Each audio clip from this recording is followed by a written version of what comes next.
Welcome back, and then for our next video we're going to focus on water quality with respect to some of the chemicals that will be in the water that could potentially affect the things that live there as well as humans, not just health-wise but also economically. And we'll even mention how water and air actually interrelate in a potentially dangerous gas that affects some people. All right. We've already spoke a little bit to the dissolved oxygen. We'll mention the demand. So when we spoke about cellular respiration earlier, that demand for oxygen, that could be chemical or biological, we just call that biochemical oxygen demand, or BOD. And a lot of wastewater permits and industry permits regulate what the demand of whatever it is that they're releasing into the water is. All right, this is where you might be more interested though. If you were to ever go to like Home Depot and people try to sell you these water tests to try to tell you that your water is good or bad, usually all they're testing is something like hardness or conductivity or even maybe pH. And on this map here of the United States, down in this dark blue and up here in this dark blue is where the concentration of hardness of calcium carbonate or limestone in the water is really low.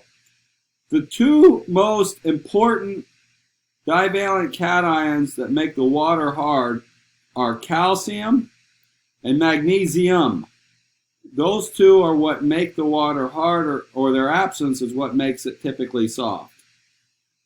So these waters don't have much in terms of minerals. The conductivity levels are really low. Higher pH waters have high total dissolved solids. They tend to have very high conductivity. They have a lot of stuff dissolved in them. These waters here in red, there's often there's some cave formations sometimes in these areas. A lot of limestone. This area here, 121 to 180 milligrams per liter of limestone. This is the Mammoth Cave, Bowling Green region. Almost all of Indiana, about equal. A lot of limestone. Very high amounts of hardness out west in this region.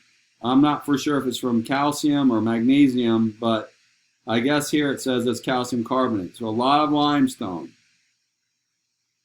So what does that mean?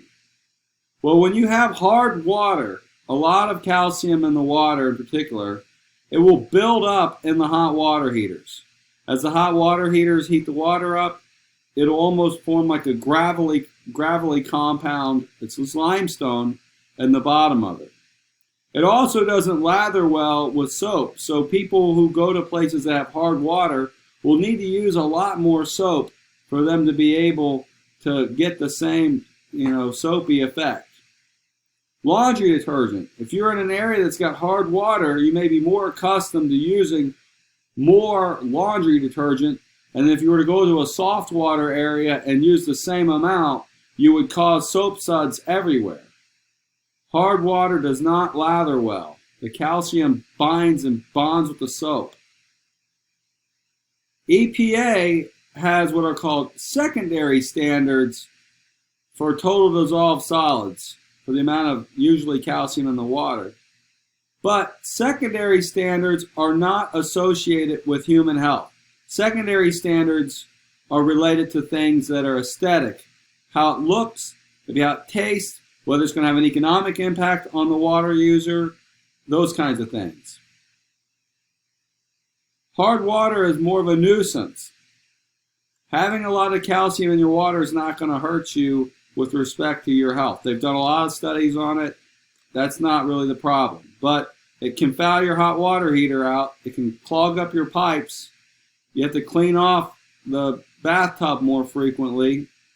Water that's too soft may also have some problems. So water that's too soft and it tends to be more corrosive, meaning that when the water travels through the pipes, unless you've added something at the water plant, it can scavenge metals, especially old metals that are in the pipes from when they used to put the pipes together with welds that included lead. Or if there's lead pipes, it can scavenge some of the lead out of the pipes. Water that's too soft, some people said, might be associated with heart problems and osteoporosis, but the data are inconclusive in that regards. All right, water that's also very soft is more at risk for pH changes because there's no calcium in the water to buffer whatever gets into it. So let's get into pH a little bit more. So there are a lot of abandoned mines, particularly in like Pennsylvania, parts of like northwest and northern West Virginia, southeastern and eastern Ohio. Mines that were done before the Surface Mining and Reclamation Act of 1972, or SMACRA, pre-SMACRA mines. And many of them were abandoned or orphaned, but we call them abandoned mine lands. Kentucky's got several as well, but the ones up there where they have a lot of pyrite or fool's gold in the rock that was mined, the pyrite was iron sulfide. And the sulfur and the iron, when it was exposed to the elements and rainwater hit it, what happened? Sulfur mixed with the water and made the water have some like sulfuric acid essentially get created within it. It lowered the pH substantially. It made the water really, really acidic. I remember having to work in, it was the late 90s, we'd have to go to these old mine sites and put blocks of sodium hydroxide, a very high pH block of stuff in the water, so that when the water ran across it, it would help take the high pH water and make it lower pH. Or take the low pH water and make it higher pH, to try to take it from like pHs of like 2 and 3 and try to bring it up to a pH of like 6, 7, or 8 before it got into the rivers. When the pHs are really low, the iron no longer is bound to anything and it becomes free. So you see the free iron in the water of these mine impacted areas. pH as a whole, though, really, as we know, has secondary standards. There are no primary or health standards. Ideally, we want the pH between 6.5 and 8.5. But again, it doesn't really cause a lot of health problems. But when the pH levels do get too low, some other things like some of the metals that you might look for become free and possibly bioavailable. So low pH waters may be associated with more free metals, and it's the metals, not the pH, that become the problem. And then when you get into these type pH levels, that is dangerous for health and aquatic life, so you wouldn't want to be drinking it. All right, moving on. Some other things. So in metals, as we talk about metals, we'll talk more about lead in the next class, and Flint, Michigan, and all of that. But here, we're talking about metals like iron, manganese, copper, and zinc. And copper and manganese can have some health effects at lower levels. It takes a lot of iron and zinc before it would ever cause health problems in humans. But as these levels, in general, all of them go up, the water might have a more metallic taste and people may not want to drink the water at all. And then they may choose to drink other things that aren't as good for them as water should be. Usually these are impacted by the geology. And generally these metals don't cause problems.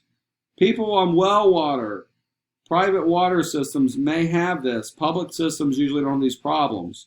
But if you open up the tank of a copper, or not copper, but of a toilet that's got a lot of iron in the water, you'll see a lot of orange. It's got manganese, some black. You might see a combination of both. Manganese and iron tend to be a little bit higher together, at least where I've seen it in Kentucky. So we see this iron staining in the sink. it's not easy to get it out. There's copper, lime, and rust remover. That's rust. It's from the water. Some metals, we know a lot about lead. Lead is very neurotoxic and has horrible effects on kids from a very young age.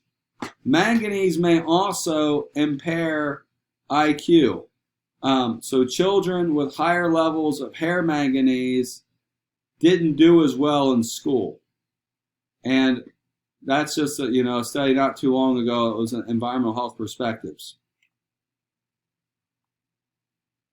There are other things that are in the water that sometimes show up, like in Kenya, they happen just because people drink private water, or their well water, and they drill for it, and it just happens to be geologically common there, fluoride.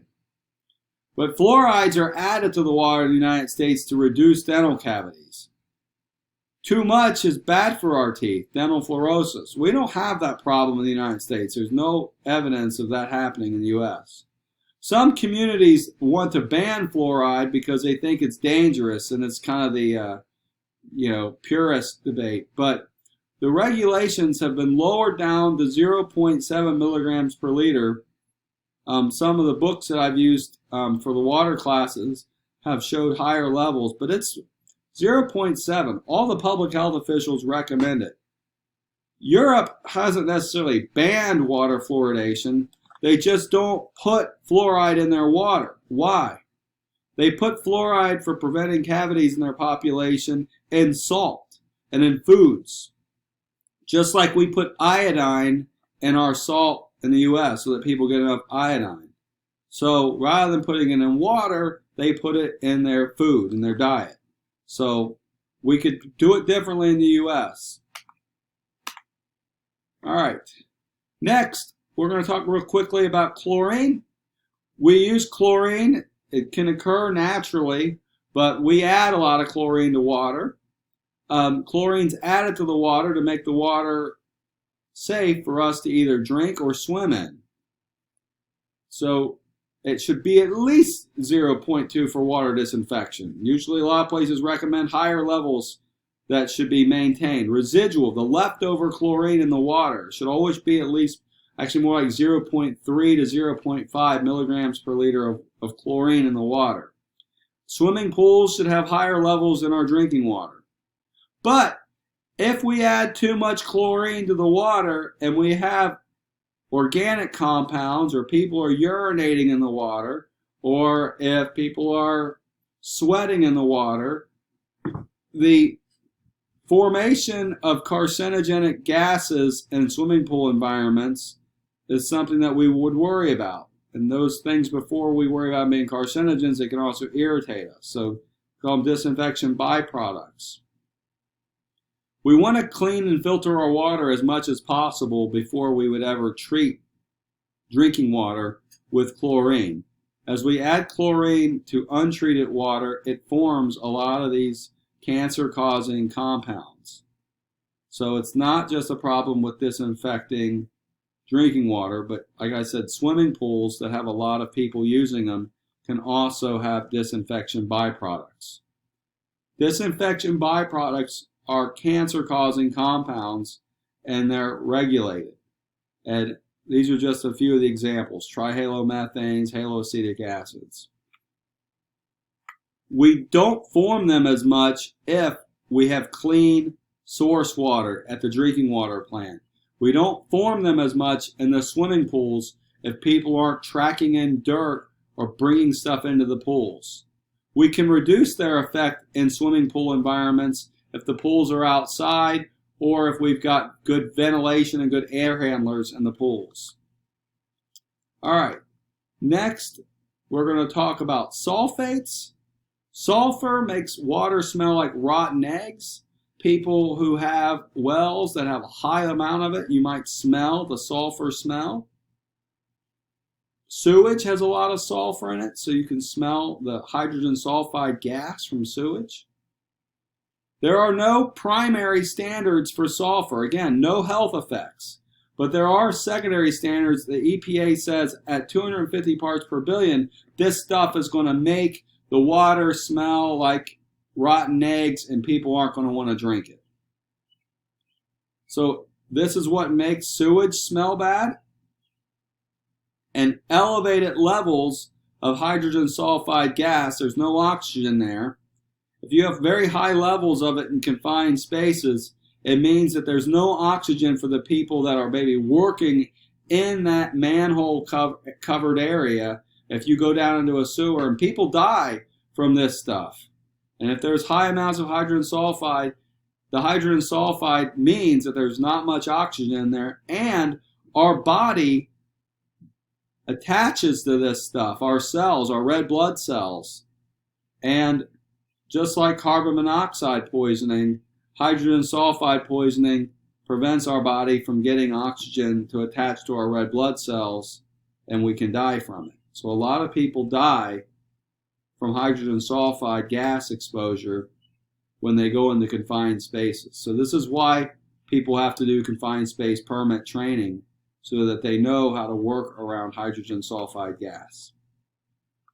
The last few chemical compounds we're going to talk about before we do the microbiological stuff are nitrogen and phosphorus compounds.